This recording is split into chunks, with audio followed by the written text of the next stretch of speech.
बच्चों, जैसे मैंने आपको ये ग्राफ बनाना बताया था, अब मैं इसी ग्राफ की मदद से चाल कैसे निकालते हैं और फिर उसके बाद आपको वेग कैसे निकालते हैं वो भी बताएंगे।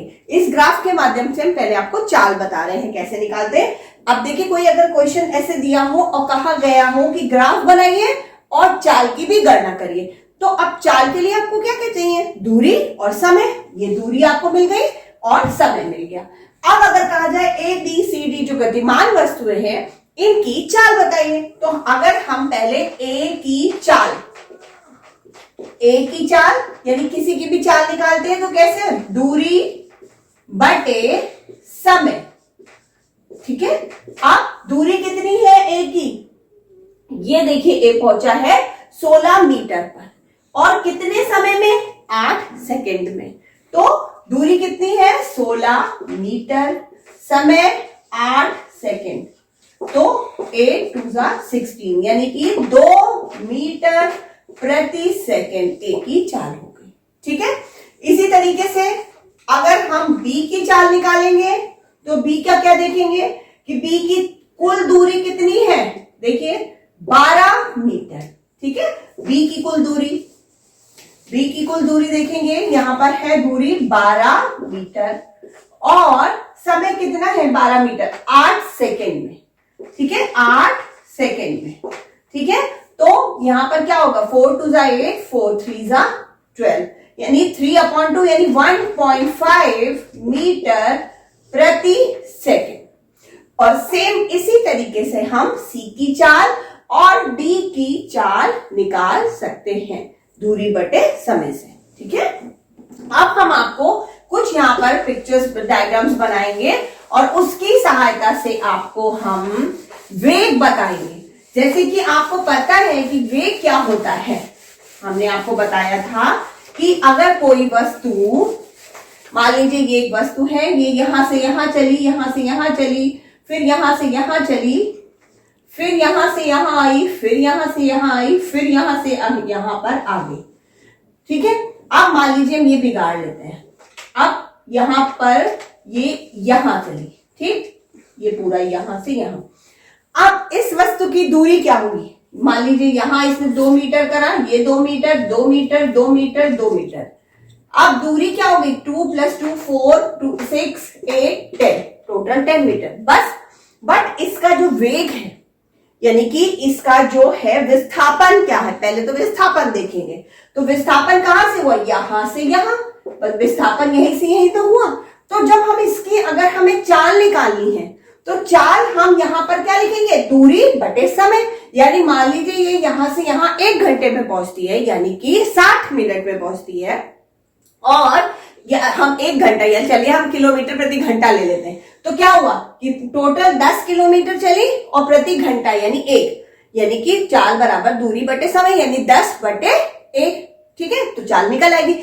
बट अगर हमको इसका वेग निकालना हो तो वेग निकालने के लिए लिखते भले ही दूरी बटे समय है, बट हम यूज क्या करते हैं? वेग में हम यूज करते हैं विस्थापन, यानी कि अंतिम या पहला जो आरंभिक पॉइंट है उससे अंतिम पॉइंट की दूरी, यानी ये वस्तु कहां से कहां आई? यहां से यहां। तो वेग निकालने के लिए हम विस्थापन बटे समय लिखेंगे। ठीक है, तो ऐसे ही अब मान लीजिए एक चीज है, एक वस्तु है, यहां से यहां गई, ए से बी, ए पॉइंट बी पॉइंट। अब इस स्थिति में क्या होगा? इसकी दूरी कितनी है? ए से बी मान लीजिए 5 मीटर है, तो इसका दूरी हो गई 5 मीटर और विस्थापन भी कितना हो गया? 5 मीटर, क्योंकि प्रारंभिक पॉइंट से अंतिम पॉइंट, यहां से ये वस्तु उठ के यहां चली गई। तो विस्थापन, या इस केस में विस्थापन और दूरी दोनों बराबर है। अब अगर हम दूसरी वस्तु लेते हैं, यहां से यहां आई, यहां से यहां आई, ठीक है, तो ये आई और फिर ये है ए पॉइंट, ये बी पॉइंट, ये सी पॉइंट, और फिर सी पॉइंट से लौट के यहां आ गई। तो अब कुल दूरी कितनी हुई? मान लीजिए ये यहां से जो यहां तक दूरी है वो है पूरी 10, और फिर ये 5 प्लस ये 5, तब बराबर कितने? टोटल 10 है। तो अब इसकी कुल दूरी कितनी हुई? पहले ये यहां से यहां गई 10 मीटर, फिर यहां से यहां आई 5 मीटर, यानी 10 प्लस 5 कितना हुआ 15 मीटर। ठीक है, तो 15 मीटर क्या हो गई इसकी दूरी।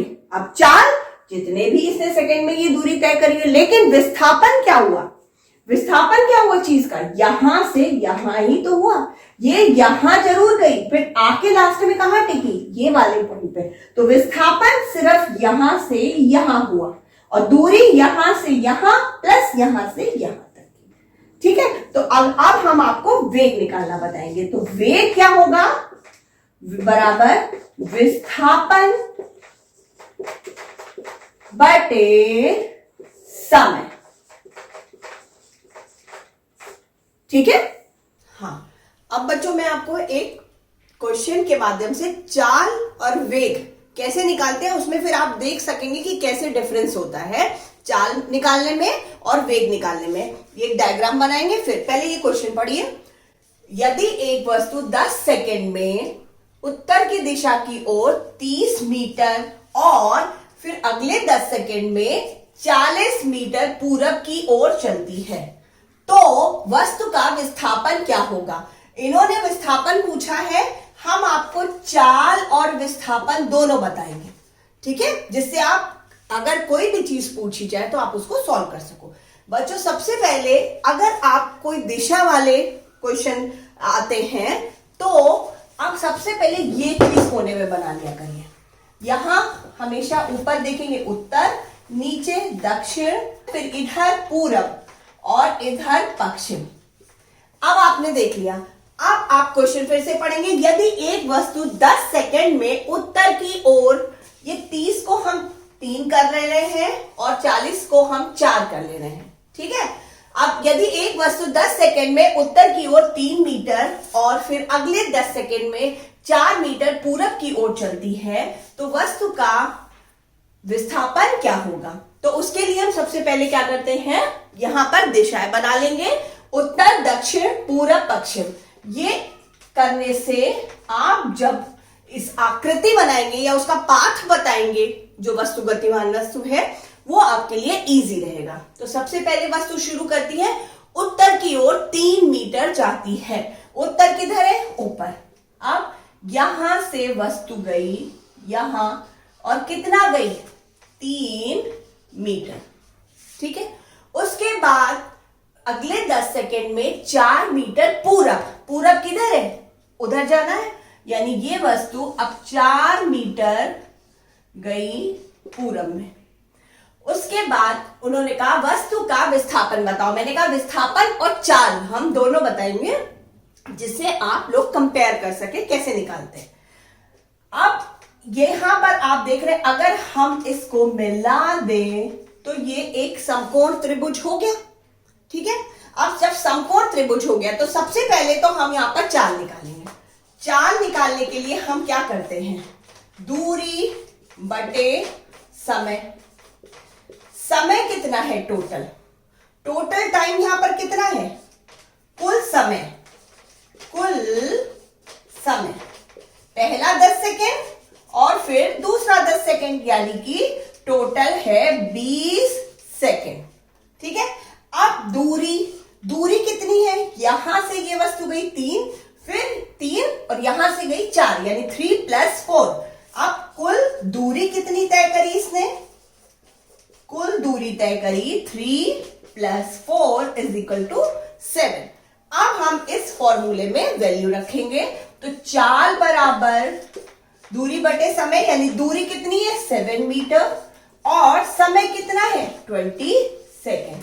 ठीक है, अब हम इसको कैलकुलेट कर लेंगे, ये डिजिट में तो ये पॉइंट्स में आएगा, इसको हम कैलकुलेट कर लेंगे, यहां पर डिवाइड कर लेंगे 20 से 7 को, तो आ जाएगी हमारी चाल किसमें आएगी, मीटर प्रति सेकेंड में। ठीक है, अब अगर ये ही सेम डायग्राम हो और हमें विस्थापन निकालना हो, तो सबसे पहले तो आप ये देखिए कि ये वस्तु यहां से यहां जा रही है, बट विस्थापन क्या होता है, विस्थापन कहां से कहां हुआ, सिर्फ इस पॉइंट से इस पॉइंट पे ही तो विस्थापन हुआ। तो हमने आपको जैसे अभी बताया कि वेग निकालने के लिए हम क्या करते हैं, विस्थापन और समय लेते हैं। ठीक है, अब अगर हम यहां पर, इन्होंने कहा विस्थापन क्या होगा, तो पहले तो हम यहां पर ये इसकी जो है वैल्यू निकालेंगे कि ये जो विकर्ण बनता है समकोण त्रिभुज में, उसकी वैल्यू क्या होती है, जो कि आपने गणित में पढ़ी होगी। तो अभी हम सबसे पहले वो तो निकालेंगे ही, अगर हम वेग, उससे पहले हम उसका विस्थापन निकालेंगे, तभी तो हम निकाल पाएंगे वेग, क्योंकि वेग बराबर होता है विस्थापन, ठीक है, बटे समय, बटे समय। अभी आपको बताया। तो अब हम पहले विस्थापन निकालेंगे। देखिए क्वेश्चन में चाल और विस्थापन ही है ना, चाल है, विस्थापन पूछा था, मैंने चाल खुद का आपको बता दूंगी, लेकिन चाल भी बताऊंगी और वेग भी बताऊंगी, ठीक है। अब विस्थापन क्या हुआ, समकोण त्रिभुज में आप जानते हैं कि इसकी जो विकर्ण होता है वो क्या होता है कि दोनों भुजाओं का जो वर्ग, इसका योग का वर्गमूल जब हम निकालेंगे तो वो जो होगा इस जो विकर्ण की लंबाई होगी। यानी कि समकोण त्रिभुज में कैसे निकालेंगे, 3 का वर्गमूल, 3 का स्क्वायर सॉरी, प्लस 4 का स्क्वायर। अब हम इसका वर्गमूल निकालेंगे तो क्या होगा, 3 3 जा 9, 4 4 जा 16। अभी ये वर्ग के रूट के अंदर रहेगा। फिर क्या आया, 25, इसका वर्गमूल आ गया। अब हम जब इसका वर्गमूल निकालेंगे तो क्या होगा, 5। यानी इसकी जो लंबाई आई है वो आई है 5 मीटर। ये विधि अगर आपने मैथ्स में अच्छे से पढ़ा होगा, सीखा होगा, समकोण त्रिभुज में विकर्ण की लंबाई कैसे निकालते हैं, तो आप समझ के होंगे, ठीक है। तो अब आ गई इसकी 5 मीटर, जो कि ये क्वेश्चन पूछ रहा है कि विस्थापन, तो विस्थापन हमने निकाल लिया। अब हम यही विस्थापन को यूज करके क्या निकालेंगे, वेग। तो अब हम वेग निकालने के लिए क्या करेंगे, वेग निकालने के लिए विस्थापन यानी 5, यहां से यहां ही तो विस्थापन हुआ। देखिए चाल के लिए हमने टोटल दूरी ली 3 + 4, ठीक है, और विस्थापन के लिए सिर्फ यहां से यहां विस्थापन हुआ, तो 5 मीटर बटे समय कितना है, समय तो वही रहेगा 20 सेकेंड, ठीक है, 20, ठीक है, सेकेंड। अब आ जाएगा 5 4 = 20 यानी 1/4 मीटर प्रति सेकेंड। इसको हम क्या कर सकते हैं, 0.25 मीटर प्रति सेकेंड भी लिख सकते हैं। ये आ गया इसका वेग, ठीक है। तो अब यहां पर हमने पहले विस्थापन निकाला और चाल और वेग उसके बाद उसका। हाँ बच्चों, ये नेक्स्ट क्वेश्चन है। इसमें एक साइकिल सवार चित्र में दर्शाए, यानी कि ये वाला चित्र है, चित्र में दर्शाए गए पथ पर चलता है, वह ए से बी तक पहुंचने में, यानी कि ये पॉइंट ए है और ये पॉइंट बी है, ठीक है, ए से बी तक पहुंचने में 20 मिनट का समय लेता है। देखिए एक तो सबसे पहली बड़ी बात, यहां पर समय किस में दिया है, मिनट में। चाल या अब हम वेग निकालते हैं तो वो या तो मीटर प्रति सेकेंड या किलोमीटर प्रति घंटा में निकालते हैं। मिनट को हमको या सेकेंड में कन्वर्ट करना पड़ेगा या घंटे में। उसके बाद का समय लेता है साइकिल सवार द्वारा दूरी, विस्थापन, चाल तथा वेग ज्ञात करना है, ठीक है। तो सबसे पहले हम क्या पूछा इन्होंने, दूरी। दूरी कितनी है, यहां पर 80 मीटर प्लस 60, तो टोटल दूरी कितनी हो गई, 80 + 60 = 140, ठीक है, हो गई 140 मीटर। ये हो गई टोटल दूरी। एक चीज हमारे पास आ गई। उसके बाद इन्होंने कहा विस्थापन। अब फिर आपने ये देखा कि ये समकोण त्रिभुज हो गया, तो विस्थापन के लिए, विस्थापन कहां से कहां हुआ, यहां से यहां गई वस्तु, तो विस्थापन यहीं से तो यहां तक हुआ, ठीक है। दूरी तो ये पूरी हो गई, विस्थापन कहां हुआ, ए पॉइंट से बी पॉइंट डायरेक्ट। तो अब फिर हम वही समकोण त्रिभुज वाला फॉर्मूला निकालेंगे। तो समकोण त्रिभुज के विकर्ण कैसे निकालते हैं, तो यहां पर हो जाएगा दोनों भुजाओं की जो लंबाइयां हैं उसका जोड़ का वर्गमूल निकालेंगे। तो पहले 80 उसके स्क्वायर के जोड़ का वर्गमूल, ठीक है, 80 का स्क्वायर प्लस इसको वर्गमूल में लिखेंगे और 60 का स्क्वायर, ठीक है। अब क्या हो गया, 8 8 जा 64 और 0 64 यानी 6400। फिर 6 6 जा 36 और 2 0, ठीक। अब ये हो गया अंडर रूट में। अब यहां पर इसको ऐड करेंगे, कितना हो जाएगा, 0 0 4 और 6 0 10 यानी कि 6 और 3 9 और 1 0 यानी कि 10,000 हो गया। अब इसका वर्गमूल निकालेंगे तो कितना हो जाएगा 100। ठीक है, अब ये आ गया 100 मीटर। ठीक, यानी कि जो इसकी लंबाई थी वो क्या हो गई 100 मीटर। ठीक है, विकर्ण का आ गया समझ में। तो अब इन्होंने दूसरा जो क्वेश्चन पूछा था विस्थापन बताओ, तो विस्थापन कितना आ गया, विस्थापन आ गया 100 मीटर। ठीक है, यहां हमने क्या निकाला था विकर्ण की लंबाई, विकर्ण की लंबाई के लिए। ठीक है, तो अब ये दूसरी चीज भी हमारे पास आंसर मिल गया। अब इन्होंने बताया है चाल और वेग।